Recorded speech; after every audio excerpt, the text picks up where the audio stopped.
partir de este momento, los invitamos a formar parte de esta mesa donde se componen y descomponen los problemas del país.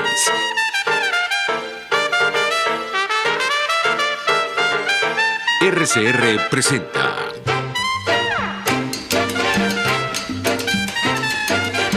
Buen Provecho.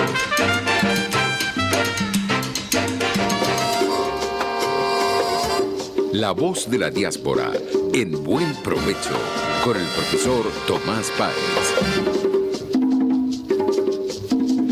Buenas tardes, querida audiencia global. Hoy, como todos los lunes, a las 12 del mediodía, hora Venezuela, desde hace 6 años, en este programa pionero de la radiodifusión venezolana, conectando a la diáspora con Venezuela y a Venezuela con su diáspora, a través de la emisora pionera de la radiodifusión venezolana, rcr750.com, la emisora que se ve. En la dirección de la estación se encuentra Jaime Nestares, en la gerencia de producción Willit Zarcaya, en la producción Génesis Rodríguez, en los controles Gregorio González y en la conducción este servidor Tomás Páez. Hoy tenemos a dos distinguidos invitados. Antes de presentarlos, dos o tres cositas, porque la semana ha estado muy revuelta. En primer lugar, el informe de Naciones Unidas de la Comisión de Expertos Independientes es realmente demoledora. Acusa con pruebas, además, mm, señala la necesidad de investigar, de judicializar la investigación porque se trata de un Estado, como ellos mismos lo dicen, con rasgos criminales muy pronunciados. Es una maquinaria de represión. Eso lo vinculo con las declaraciones, las palabras que dio el canciller de Venezuela, el señor Faría, ahora en Naciones Unidas, que uno no sabe si es que se había leído el informe antes o no se lo ha leído, donde habla de que la diáspora es un proceso inducido, ¿no? Ya ese es otro. La verdad que con la diáspora el gobierno venezolano no ha dado pie con bola, porque al final hechos son amores y no buenas razones. Ellos dicen, el señor Faría dice, no, nosotros somos un gobierno chévere, nos preocupa la gente, tenemos vivienda para todo, y la verdad que uno no sabe si eso es que falta de respeto, irresponsabilidad, cinismo. Digamos, la verdad que uno no sabe cómo, digamos, qué decir. En relación con Estados Unidos, porque además nuestros dos invitados están por eso, eh, ha habido un tema demasiado delicado que es el envío de migrantes, entre ellos migrantes venezolanos, tanto a Washington como a Nueva York, como si la diáspora fuese un objeto de manejo. Y eso es terrible, ¿no? Asusando, creando miedo.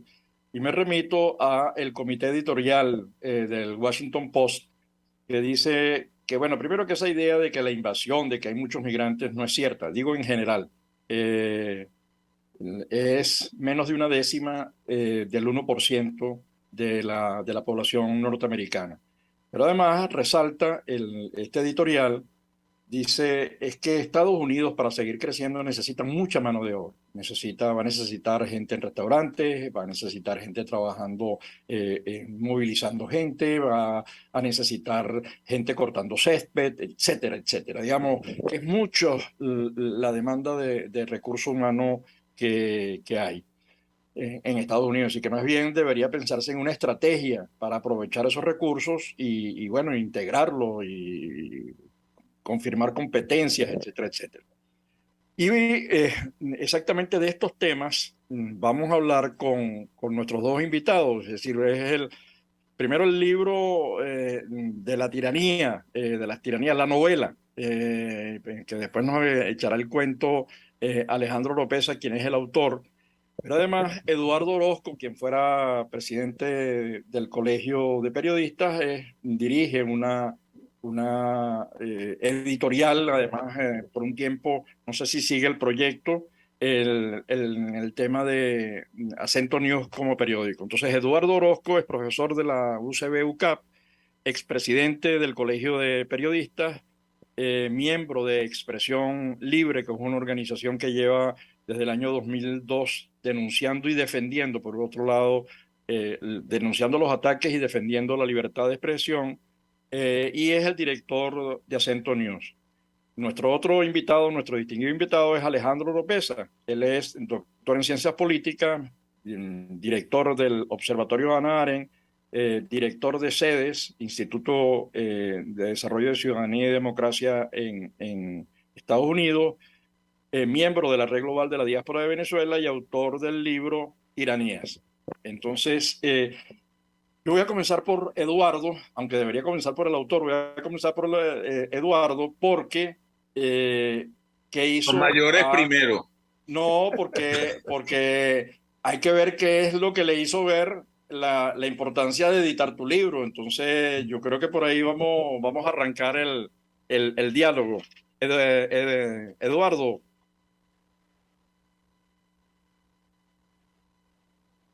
Eduardo. Aló, aló. Sí, no, de repente se fue Ok. el sonido. Gracias, gracias Tomás por la invitación y por la presentación. Y bueno, y te felicito mucho por los temas que analiza este espacio. Y bueno, saludos a Alejandro Lopeza, estimado amigo y también escritor reconocido. Y bueno, yo creo que verá que es un buen momento para analizar muchísimos puntos. Ya tú incluso adelantaste unos temas allí que son naturalmente de obligatorio análisis por todo lo que nos compete a los venezolanos en la situación en que, no, en que estamos, pues. Pero sí, ciertamente, en primer lugar, felicitar a Alejandro por el esfuerzo, porque no solamente acaba de publicar Tiranías, que es un libro de 3 tiranías, con 3 amores, con 3 historias interesantísimas que él se encargará ya de explicar mejor, sino también, bueno, por toda la labor que él ha hecho, pues además está preparando otro libro. Alejandro es realmente una persona muy, muy culta, muy preparada, un intelectual muy inquieto y no deja de asombrarnos por la inmensa capacidad de trabajo que tiene. Y sí, ciertamente, estoy editando varios libros.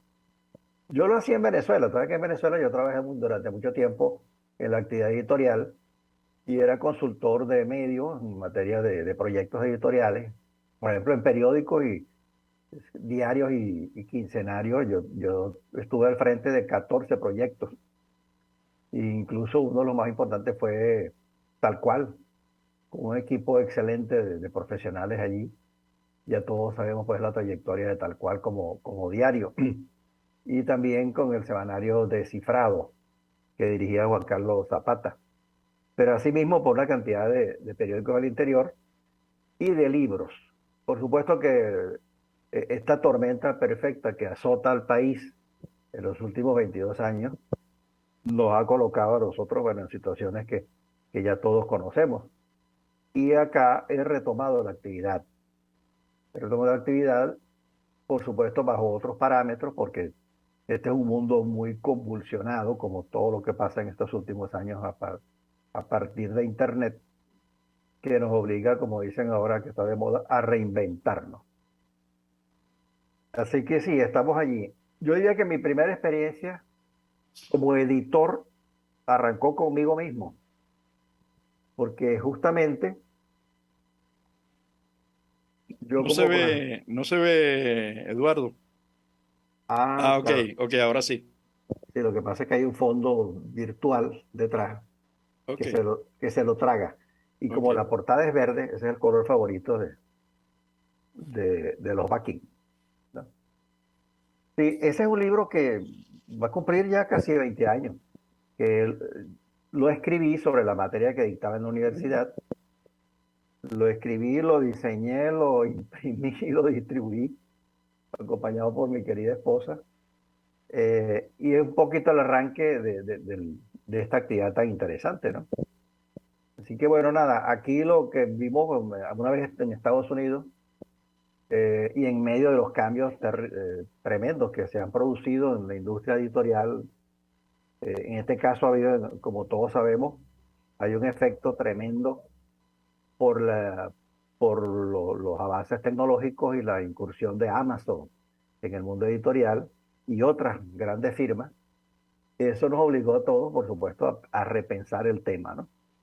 Y sí, lo comencé y ya en este momento, para resumirte un poco esta primera parte, llevo ya 11 libros editados, publicados, y hay 3 en preparación sobre diversos temas. Así bueno, yo no quiero tampoco encadenarme Ok, y quiero que conversemos.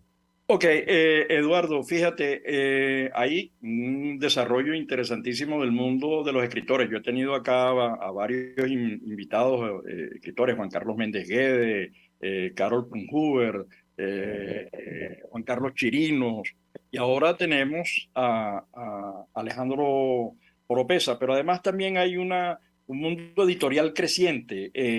Hay edición de revistas, editoriales montadas, tanto en el doble frente, virtualmente y físicamente, ¿no? Entonces, eh, vamos a darle la palabra a Alejandro para que nos hable un poco de su nueva novela. Echar un cuento hasta donde podamos e invitar al lector a leerla y luego también, por favor, dónde se puede adquirir, con cómo adquirirla, todos los datos, por favor. Es lo más Alejandro. importante. Eso es lo más importante. Bueno, esta idea nació, yo soy, en realidad es la primera novela que yo publico. Yo más que todo me había inclinado siempre por el lado de la poesía y del teatro, de la dramaturgia. Pero bueno, yo salí de Venezuela en el año 2017 en circunstancias un poco enredadas rápidamente de un día para otro. Tuve que salir de Venezuela.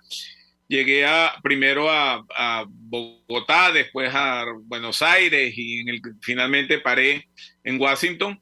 Y en Washington llegué un otoño y en Washington pues empezó como una idea a dar vueltas en el sentido de pensar que sucesivamente habría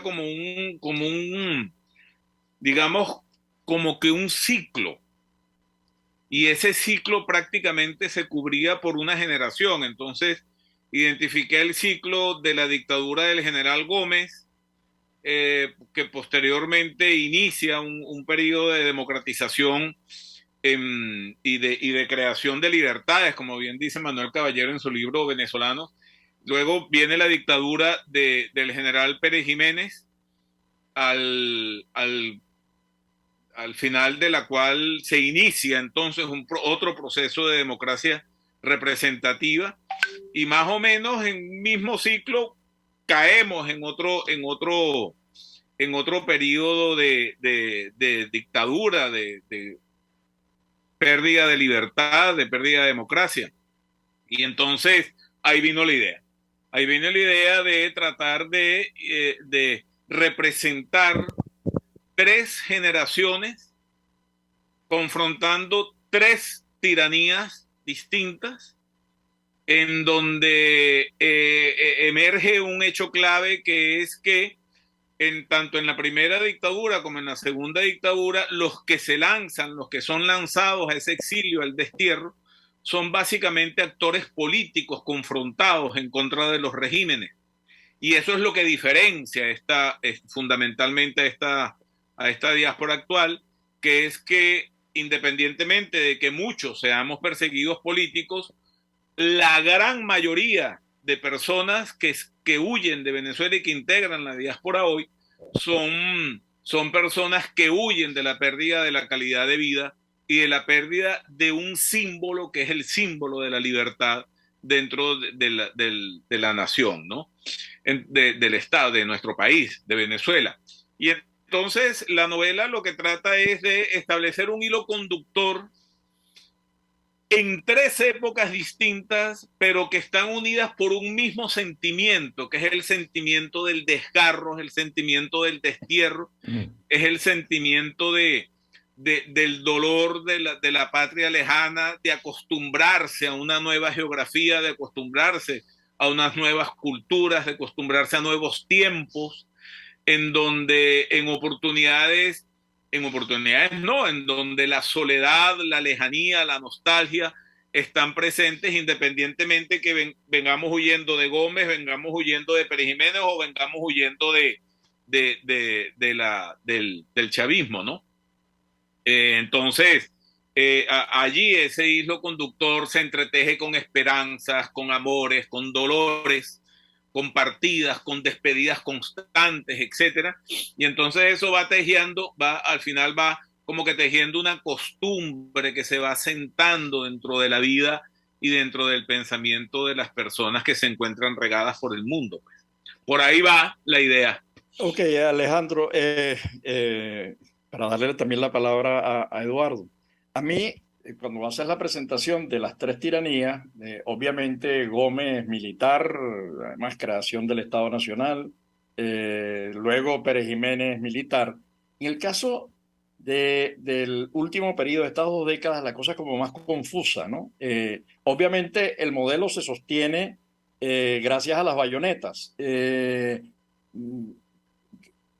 ¿Te dice algo esto, alguna diferencia? Pero antes, para eso es para que lo pienses, a ver si cuando Eduardo revisó el texto le dejó alguna pregunta similar, por un lado. Por otro lado, Eduardo, hay una cosa que a mí me llama la atención cuando se habla en Venezuela de libertad de expresión, de periodismo, a la gente se le olvidan los medios, ¿no? Cuando digo medios en general, no es medio, no es solo tal cual o cualquiera de los periódicos, sino también los medios de creación. Si una editorial es un esfuerzo de creación, es un emprendimiento y tú has dirigido periódicos también fuera. Entonces, eh, se ningunea la importancia de la propiedad del medio en el ejercicio de la libertad de expresión o aparece menos. ¿Eso a qué obedecerá? ¿O es una impresión mía y estoy absolutamente errado? No, no, en realidad cuando hablamos de estos temas, como lo ha explicado muy bien Alejandra en el caso de la inspiración de su relato, de su novela, indudablemente que los medios están allí, aunque no analizados de manera exhaustiva, pero cuando hablamos de libertad, cuando hablamos de pérdida de la libertad, estamos hablando precisamente de un eje central en la vida de cualquier sociedad, que es la pérdida de la independencia de los medios de comunicación, la ausencia de crítica y el afán de todos estos gobiernos, de todas estas tiranías, que lo primero que las caracteriza es justamente la persecución de la libertad de expresión, el buscar el silenciamiento de la gente por diversos métodos que ya han sido bastante analizados. Pero ciertamente no hay una referencia directa, ¿no? Está como el telón de fondo. Bueno, en el caso de la novela está en el telón de fondo, no hay un análisis específico, ¿no? En la primera parte de la novela de Alejandro aparece un equipo que hace un periódico humorístico. Bueno, él va a dar los detalles, pero eso está ahí presente, aunque luego no hay una profundización del tema relativo específicamente a la función de los medios. Uh-huh. Pero ciertamente, si lo empatamos con la realidad actual, no solamente de Venezuela, sino del mundo en materia editorial, bueno, la crisis es terrible, ¿no? La crisis es tremenda porque en el caso de Venezuela siempre es especial porque es exponencial por las características específicas del caso venezolano. Porque si bien la tecnología ha impactado en todos los medios, sobre todo en la industria editorial y en los diarios, sobre todo, en cualquier parte del mundo, un país con una independencia sólida en esa materia como Alemania o como Italia o España, han sufrido, por supuesto, ese impacto. Pero a Venezuela siempre hay que sumarle el tema político. Es decir, aparte de la aparición de Internet, que propone un cambio radical en la estrategia de mercado editorial, aparece el tema, por supuesto, de la persecución política. Entonces, eso agrava más la situación. Y es terrible porque ya con la aparición de los primeros signos de la automatización de estos procesos, por ejemplo, estaba leyendo un dato ahí que la famosa firma Random House Una de las primeras reacciones ante la caída de las ventas de libros y de la aparición de la venta por Internet fue prácticamente regalar 5.000 títulos, ponerlo a la orden del público, un poco para acercarse a esa demanda nueva mientras se organizaban, ¿no? Hoy en día el desarrollo ha sido vertiginoso en esa materia y tenemos las grandes editoriales virtuales, que así como Uber no tiene taxis, Amazon no tiene librería, ni tiene imprenta, sino que tienen grandes programas electrónicos, grandes robots que prácticamente se encargan de toda la operación. Y de nuevo volvemos al problema de Venezuela en este tema. Venezuela no puede comprar por Amazon. Entonces los autores venezolanos, los escritores venezolanos, están obligados a imprimir en físico en Venezuela, que es muy costoso, porque no hay manera de comprar por Amazon ninguno de los libros de los venezolanos producidos en el exterior. Esa es parte de ello, este es uno de los ángulos de esta situación terrible que afecta más al país por las condiciones de dictadura y de todas las carencias civilizadas que sufre el venezolano. Eduardo, y luego para darle nuevamente la palabra a Alejandro. Yo escuchaba, de verdad que sorprendido al señor Farías diciendo que Venezuela era un modelo humano, una cosa, digamos, casi que de amor por la gente, que había salud y tal.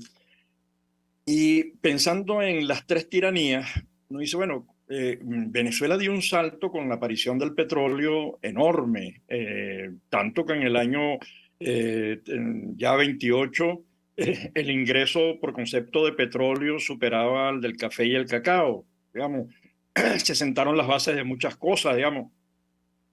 Luego con Pérez Jiménez lo mismo, digamos, hubo un desarrollo, pero con la última yo siento que ha habido una involución, ¿no? Es decir, lo que queda es cemento y cabillas, esas cosas horribles que han sido documentadas de las obras inconclusas, que es una cosa horrible, o el esfuerzo de Guayana, que fue enorme y que hoy está en el subsuelo, o el tema del petróleo, la gallina de los huevos de oro que está ya en condición de difícil recuperación, digamos, en una situación de precariedad muy absoluta. Entonces, ¿cuál es la diferencia que tú nos puedes narrar de eso, en tu novela aparece eso, Alejandro? ¿Cómo ves tú esas tres tiranías?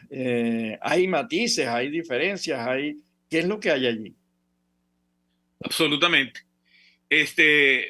Como bien precisaba Eduardo, el primer preso pues, es en 1928 por un pasquín humorístico que caricaturizaba al dictador, y eso genera el incendio de la sede.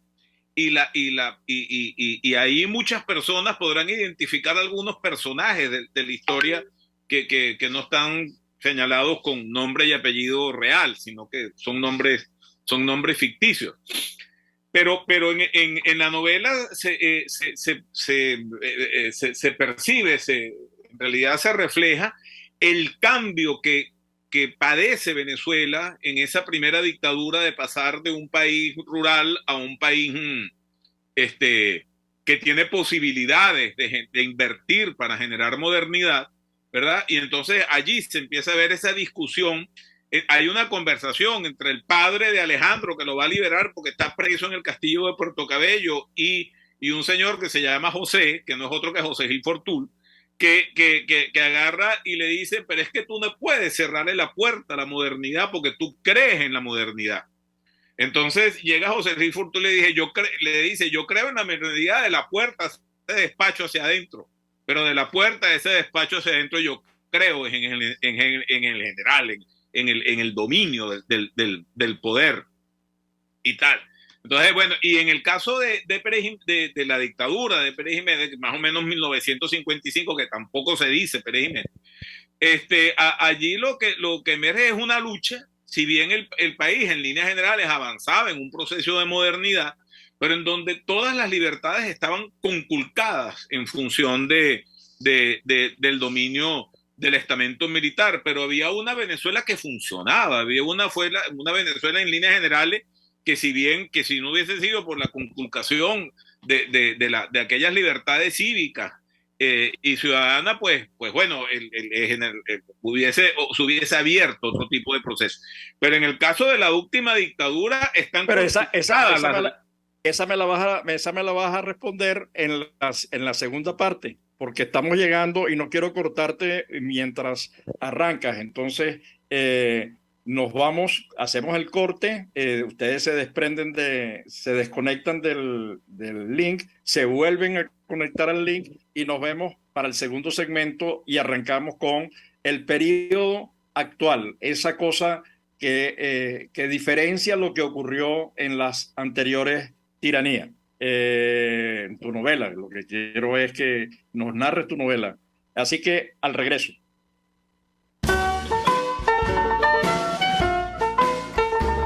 Los grandes temas se debaten en la mesa. Buen provecho. Por RCR 750, la radio que se ve. Y síganos en Twitter en @RCR750. Sintonícenos a través de Periscope, @RCR750, la radio que se ve. Amigos, nace un nuevo concepto de farmacia en Venezuela. Farmacia CVS y más. Todo lo demás. En Farmacia CVS, en español CVS, lo consigues todo en un solo lugar. Salud, belleza, hogar y comida. Un nuevo concepto en todo para un nuevo concepto de vida. Farmacia CVS y más está en el CCCT nivel C1, frente a Beco y al lado del Banco Mercantil. En Instagram, FarmaCVS. Farmacia CVS y más. Todo lo demás. Es una interpretación de tendencias para tu signo zodiacal. Un espacio guiado por los movimientos planetarios y sus consecuencias. Acompaña a nuestros astrólogos a descubrir lo que le deparan los astros signo por signo. Guía astrológica, todos los sábados, a partir de las 3 de la tarde, por RCR 750 AM.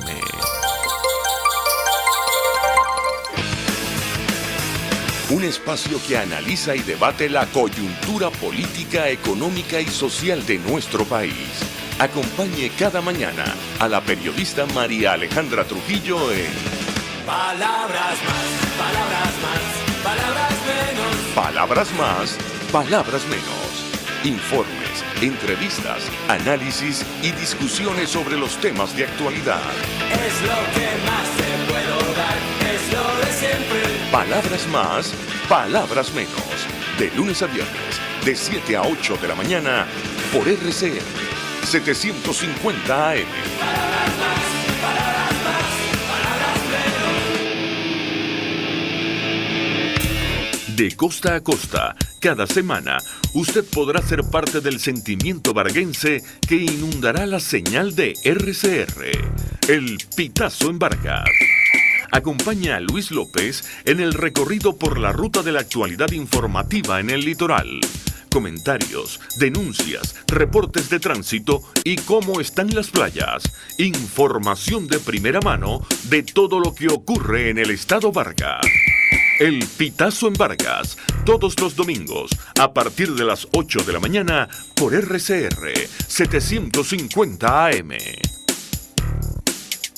Pluralidad contigo. Respeto contigo. Responsabilidad contigo. Libertad contigo. Estamos contigo y punto. De lunes a viernes a la 1 de la tarde.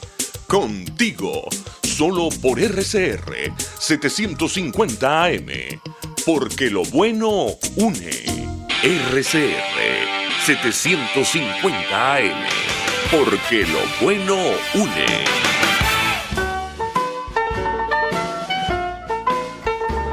Escuchas Buen Provecho por RCR 750, la radio que se ve. Ya Ya de regreso a nuestro segundo segmento con dos invitados de lujo.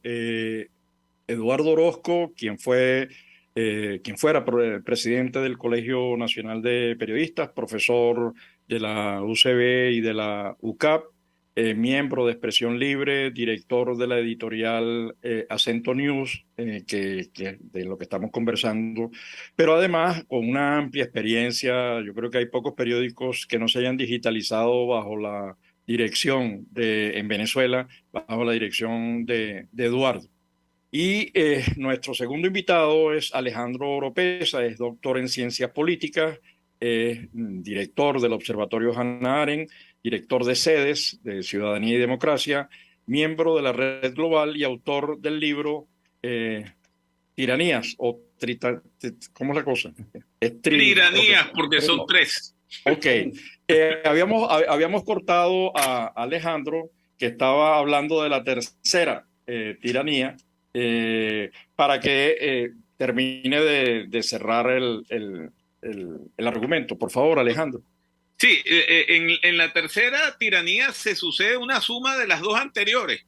Entonces, es la más compleja, por supuesto, es la debacle más grande que ha vivido el país, porque además del derrumbe de la institucionalidad, del sistema democrático, de la pérdida de libertad, eso va acompañado de una pérdida de la calidad de vida, de las posibilidades de evolución, de desarrollo de la sociedad misma, independientemente de tu condición política, lo cual lanza al destierro a 7 millones de venezolanos, precisamente huyendo de esa realidad.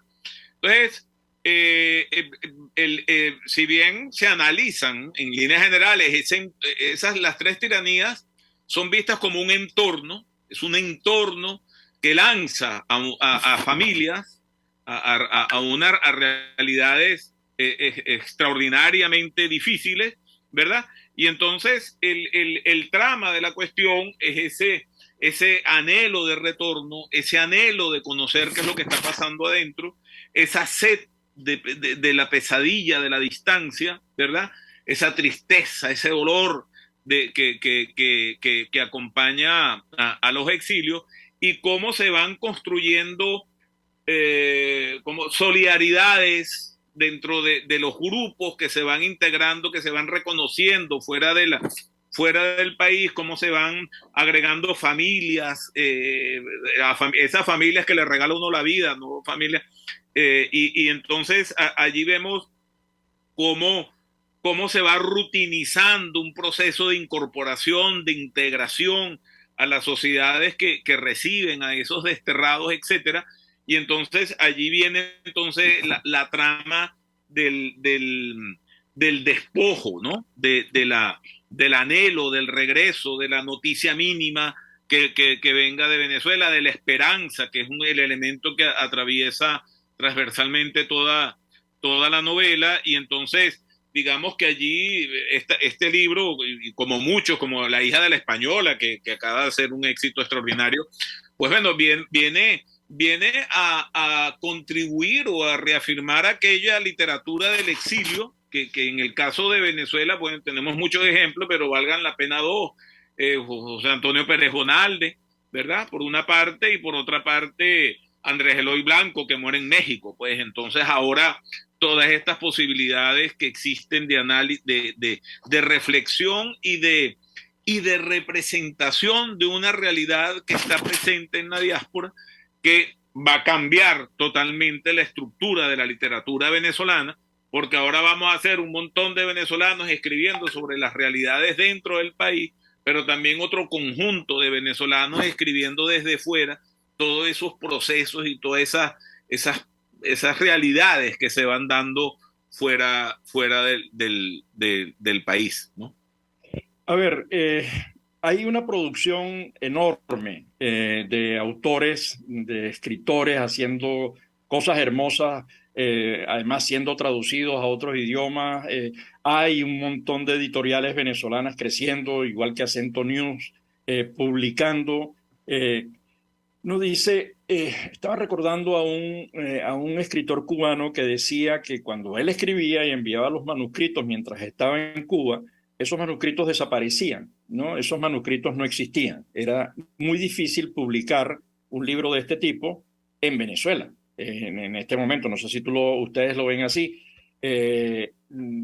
Entonces, afuera están creciendo las editoriales y dentro hay un manejo de la cultura acomodaticio, es decir, la cultura, la producción de textos, la producción de cantantes, el uso de los espacios públicos que controla el Estado para la presentación de músicos, etcétera, se administra también con criterios partidistas, digamos, con criterios privados, pero privados del gobierno, ¿no? Si le Biológico. sirve. Si un libro como este difícilmente podría ser publicado en Venezuela, gracias a que tenemos internet, como decía Eduardo, y gracias a que tenemos editoriales que están editando, porque eso también requiere un proceso particular de edición, distinto al que teníamos antes. La pregunta es, en las dos direcciones, esa número creciente de escritores están dejando una memoria de Venezuela o sus memorias de Venezuela. Yo creo que eso va a significar mucho. Por otro lado, se está abriendo la presencia de escritores venezolanos en el mundo, cosa que no teníamos muchos antes, y teníamos cosas, digamos, Rómulo Gallegos, etcétera, digamos, algunas entes importantísimos y referentes, pero no es la otra literatura latinoamericana. De hecho, no muchos autores venezolanos formaron parte de ese boom latinoamericano, no muchos, digo. Entonces, esto que está cambiando en términos de editoriales, producción de texto, porque estamos hablando de ese número que tú hablabas antes, Alejandro, de 7 millones y pico de personas.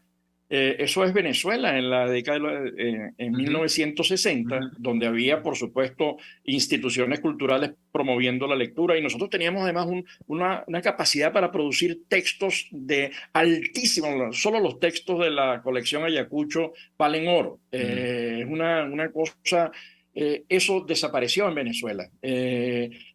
¿Cómo hacer? ¿Esto va a cambiar de manera radical? ¿Es posible reconstruir eso? ¿Es necesario? ¿Tiene sentido? No sé. Lo dejo allí porque de verdad me parece que el mundo editorial tiene ante sí muchos retos en el proceso de reconstrucción de Venezuela. Eduardo. Ah, bueno, no. Es que son tantos, ¿verdad? Este es un programa bastante rico, gracias a Tomás de nuevo por plantear tantos temas, ¿no? Es un poco difícil, pero hay que concentrarse un poquito también, ¿no? Sí, eso es lo último que tú decías, ¿cómo editar en Venezuela? Pues prácticamente en estas condiciones. Sí, además con los grandes ejemplos que ha habido siempre de muchos escritores de éxito en Venezuela a través del tiempo, e incluso el Estado como promotor editorial. La colección Ayacucho, por ejemplo, es una cosa Monte Ávila. impresionante, es el Monte Ávila. Y mucho antes, yo recuerdo, yo estando en bachillerato me leí 2 colecciones de libros editadas por el Estado, que regaló toda una colección de libros latinoamericanos y toda una colección de libros venezolanos. Bueno, yo conocí La Vorágine de José Eustacio Rivera en esa colección de libros que regaló el Estado a los estudiantes de bachillerato. Y creo que entre todos eran 24 libros. Bueno, al margen de los problemas que puede haber hoy de carácter cultural, donde se dice que la gente no lee, pero bueno, fue un esfuerzo importantísimo, ¿no? Así que bueno, esas son cosas que hay que reivindicar. Yo creo que algunos han demostrado que todavía se puede desafiando al gobierno, no es que lo permita el gobierno. A pesar del gobierno, hay gente que desafía eso. Ahí está Sergio Davar con la editorial Davar, que está publicando excelentes libros impresos en Venezuela. Incluso uno de los más recientes escritores que ha tratado de promover mucho su libro es Alonso Moleiro, que es un excelente libro y es muy crítico al régimen venezolano. Así que bueno, dentro de todo hay que armarse de valor y correr ese riesgo. Y lo están corriendo muchos venezolanos valientes, lo están corriendo y lo van a seguir haciendo, lo van a seguir haciendo porque bueno, es una necesidad vital para el venezolano hacerlo. Ahora es natural que en el exterior estén muchos escritores porque en 7 millones de venezolanos, ¿no? que hay un altísimo número de gente profesional e intelectuales, es lógico que estén editando desde el exterior y lo van a seguir haciendo, eso, sin duda. En el caso de Alejandro, al mejor estilo de Ken Follett, que hace novela histórica, también hay que verlo desde el punto de vista del aporte a la novela histórica que hace Alejandro Oropesa con esta tiranías. Por ejemplo, uno puede adivinar con bastante facilidad de qué se trata el periódico El Cojo Letrado. ¿A quién se refiere? Y ahí echa el cuento de cómo el grupo de muchachos se pusieron de acuerdo, escondidos prácticamente, para editar El Cojo Letrado, ¿no? En los tiempos de Gómez. Bueno, ya todos sabemos muy bien a qué se refiere. En otros casos menciona con nombre y apellido a ciertos personajes, ¿no? En otros, bueno, no. En otros, Pedro Estrada. Pedro Estrada se nombra con nombre y apellido. exacto, en otros casos no lo hace así, sino que se refiere a un nombre más o menos ficticio, pero ahí uno, entre líneas, tú vas entendiendo de qué se trata. Y aunque no es un libro de historia política, porque tiene varios enfoques, también son libros de tres grandes amores, ¿no? Y es muy interesante una novela de este tipo. Por eso te decía que en el mejor estilo de Ken Follett, uno de los escritores de mayor éxito en la historia de la humanidad, porque un señor que haya vendido 120 millones de ejemplares de sus libros, bueno, o sea, hay que quitarse el sombrero. Pero aparte de los 120 millones de ejemplares, detrás de eso hay una industria editorial que se ha mantenido a pesar de todo, sobre todo a pesar de la pandemia. Y, por ejemplo, con la pandemia, los datos que da el sector editorial de España, por ejemplo, que es una de las referencias más importantes, así como es muy importante, por supuesto, la industria editorial alemana, o la primera feria mundial de libros más importante, que es la de Frankfurt. Pero en España hay datos que lo dicen clarito. La venta de libros en papel bajó el 84% con la pandemia. Y eso fue un fenómeno general, ¿no? Pero al mismo tiempo aumentó el 50% la venta de libros electrónicos. Está creando un mercado que por esa conjunción de esos dos elementos, ¿no? La pandemia que te encerró, pero Internet y las redes que te abrieron al mundo. Eso fue como una respuesta que se produjo simultáneamente junto con la pandemia. En ebooks, por ejemplo, hay unos datos que estaba viendo yo por acá, en ebooks se produjo un aumento de las suscripciones del 253%. Y en audiolibros, estos mismos libros narrados, se produjo un aumento del 145%. O sea que hay cifras interesantes dentro de una idea general que maneja mucha gente diciendo que la gente no quiere leer.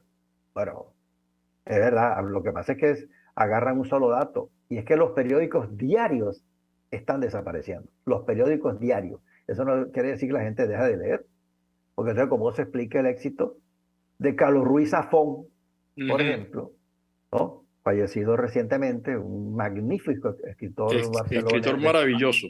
de España, una cosa fantástica que yo digo que yo le pregunté a una profesora de literatura, bueno, no podemos ubicar a Carlos Ruiz Zafón en la onda del realismo mágico, ¿no? Un poco después, comparable con García Márquez, un hombre que con el primer libro hace 10, 12 años ya había vendido 10 millones de ejemplares. Entonces, bueno, Sí. No, maravilloso, me encanta. Es un tema además, a discutir. Bueno, ¿estamos leyendo o no estamos leyendo? Bueno, también ese es otro tema que vale para otro programa. Pero ciertamente todo esto es el marco de referencia para el tema que estamos conversando, ¿no? Claro, pero Eduardo, hay otro tema que es asociado a esto, que tú puedes cargar, si viajas, por ejemplo, si vas en tren, o en avión o en autobús, tener una biblioteca en tu mano vale oro. Entonces tú en un pequeño dispositivo, que es relativamente barato además, puedes cargar exactamente, puedes cargar toda la biblioteca. Entonces te quitas ese peso. Yo leyendo, les cuento esto personal, yo estaba leyendo a Antonio Escotado, que me parece un fuera de serie, un español que hay que reivindicar en el análisis de la libertad. Tiene una trilogía, cada libro es como, no sé, un grosor de 1000 páginas. Cargar ese libro en cualquier lado es muy pesado. Pero poderlo leer en un dispositivo, de verdad que vale oro, y además lo puedes aprovechar en cualquier espacio, puedes revisarlo. Pero además ha cambiado otra cosa que creo que en un momento lo mencionaste al principio, que es que ahorita los libros se hacen contrapedidos, si quieres el físico. Claro. Porque para la pequeña y mediana empresa, es decir, no estamos hablando de las grandes, pero para una pequeña y mediana empresa, almacenar libros es un costo, digamos, son metros cuadrados, es personal, es condiciones Material. ambientales, etcétera. Bueno, tú sabes Entonces, que los datos que nos dan estas grandes institutos de estudio del tema editorial, se está devolviendo el 30% de los libros. Entonces, nada más que para efectos de almacenaje. ¿Qué haces tú con el 30% de los libros impresos devueltos? Que claro, prácticamente mejor es regalarlo. Es más barato regalarlos que venderlos o claro, devolverlos al almacén. claro. Y el otro tema es cómo una pequeña empresa se adapta al robot editorial. Es complicadísimo. Es complicadísimo. Sin embargo, como tú dices, ya que no hay libros impresos, hay libros a pedido. En 48 horas tú tienes un libro prácticamente listo para ser distribuido una vez puesto en Amazon. Es algo que bate todos los récords de velocidad. Ahora, yo desconozco mucho el tema de la publicidad en Amazon y del libro y tal, porque me parece que es importante lo que decíamos hace un rato, que es cómo hacer para mercadear un libro, porque el libro puede ser muy bueno y ser de mucho interés, pero si no tiene una estrategia de mercadeo, he aprendido, yo no creo que lo haya hecho, pero que la gran competencia en el mundo, los libros en las grandes superficies se colocan de acuerdo a criterios y valen plata, digamos. Colocar un libro en un centro importante vale plata, colocarlo en un estante a tu altura de visión vale tanto, que es distinto a colocarlo en el subsuelo, ¿no? Digamos, en el piso. Yo no sabía eso, pero yo pensé que eso era más o menos ordenado, que se ponían los libros allí.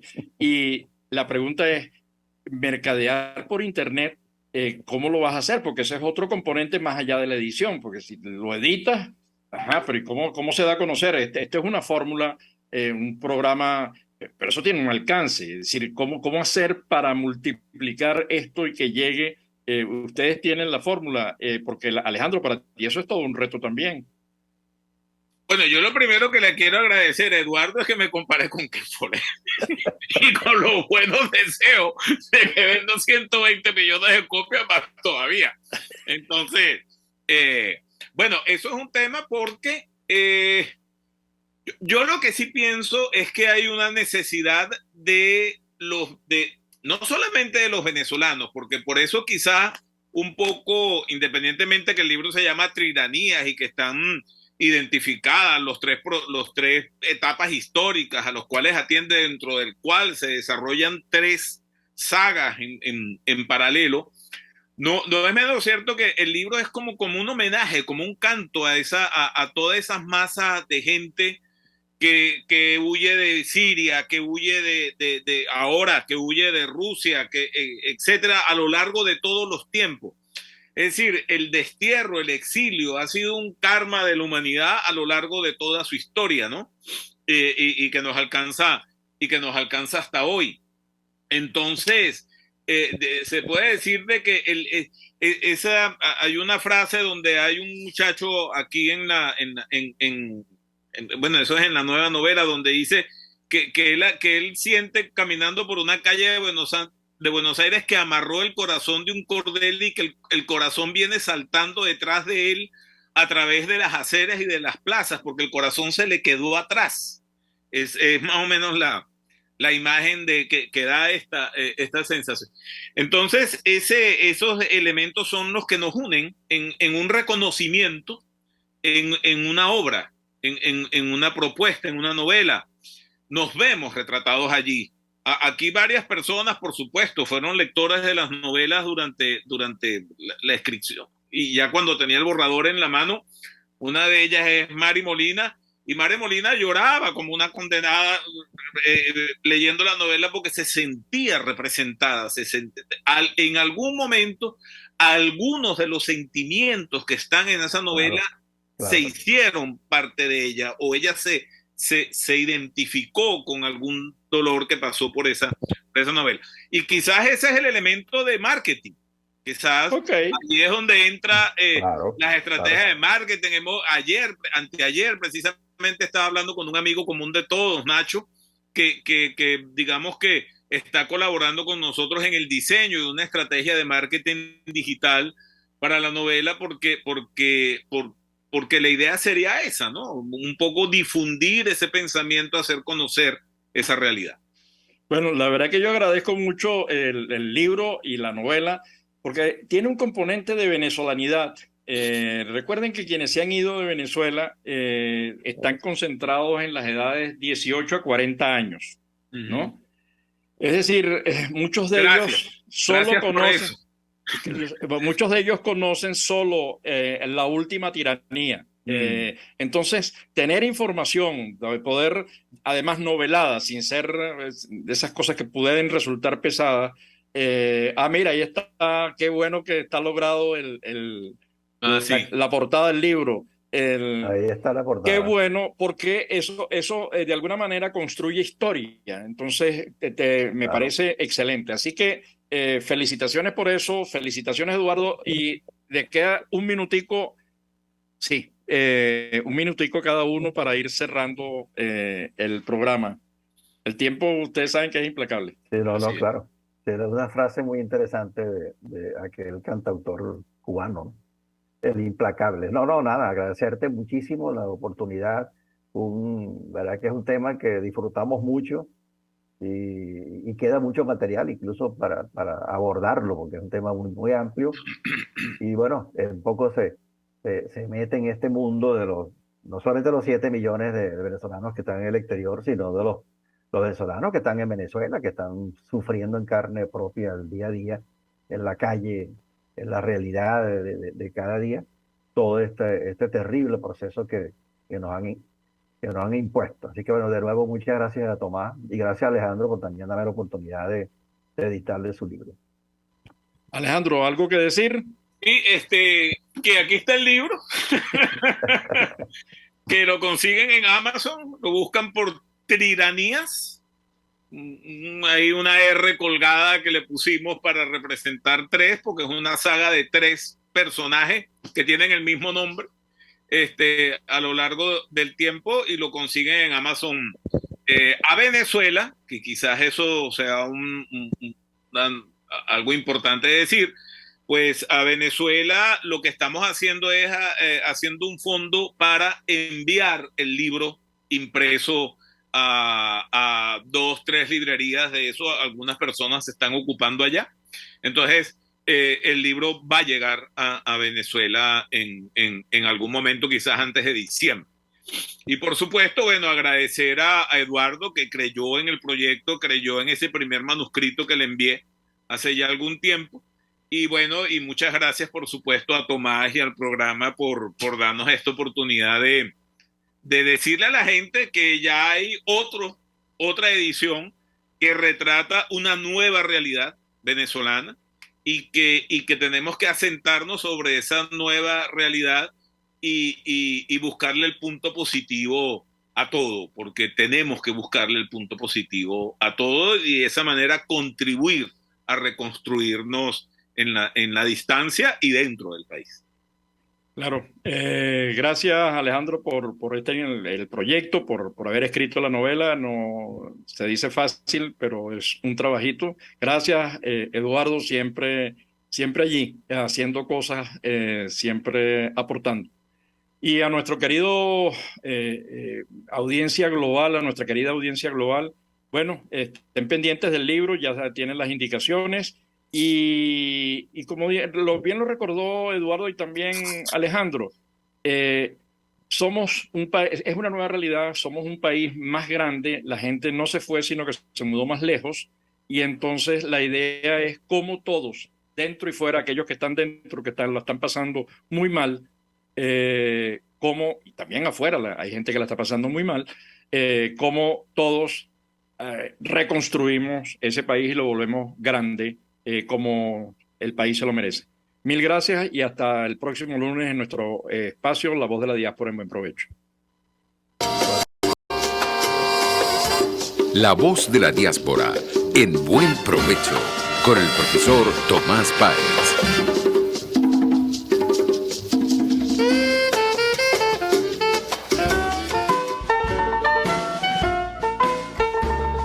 RCR presentó Buen Provecho. Síganos en Twitter como @RCR750. La radio que se ve.